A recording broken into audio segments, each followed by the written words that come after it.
रूही के लिए आने वाला एपिसोड बहुत बड़ा झटका लेकर आने वाला है। अचानक उसे पता चलता है कि उसकी बेटी किसी बड़ी मुसीबत में फंस गई है। तभी एक छोटा बच्चा दौड़ता हुआ आता है और घबराकर बताता है, दीदी पानी के बड़े ड्रम में गिर गई है।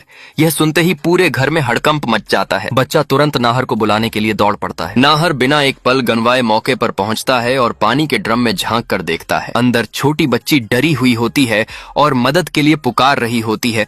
नाहर अपनी जान की परवाह किए बिना ड्रम के अंदर उतर जाता है और बच्ची को सुरक्षित बाहर निकाल लेता है। बाहर आते ही बच्ची डर के मारे रोने लगती है और नाहर उसे संभालने की कोशिश करता है। उसी समय रूही भी वहां पहुंच जाती है। अपनी बेटी को उस हालत में देखकर उसकी आंखों से आंसू निकल आते हैं। वह दौड़कर बच्ची को गले लगा लेती है और भावुक होकर कहती है, बेटा तुम्हें कुछ हुआ तो नहीं? तुम ठीक हो ना? नाहर के सामने 5 साल बाद उसकी रूही खड़ी थी। वही आंखें, वही चेहरा, वही रंग रूप, लेकिन उसने साफ कह दिया कि वह रूही नहीं बल्कि दिल्ली की सुहानी है। आखिर क्या है इस हमशक्ल का राज? क्या रूही जिंदा है और नाहर से कोई बड़ा बदला ले रही है, या फिर यह सच में कोई और है जिसके आने से नाहर की जिंदगी हमेशा के लिए बदलने वाली है? कहानी की शुरुआत होती है एक ऐसे ही बड़े धमाके के साथ जहां नाहर के होश उड़ चुके हैं और वह पागलों की तरह सच तलाशने के लिए रूही की पुरानी दादी के घर पहुंच जाता है। नाहर को इस वक्त अपने गुस्से और दर्द में कुछ समझ नहीं आ रहा है। वह सीधा घर के अंदर दाखिल होता है। उसे देखकर दादी चौंक जाती हैं और कहती हैं कि दामाद जी, आप इस वक्त मेरे घर में ऐसे धमाके के साथ अंदर आए? खैर दामाद तो अब आप हमारे रहे नहीं, लेकिन ऐसे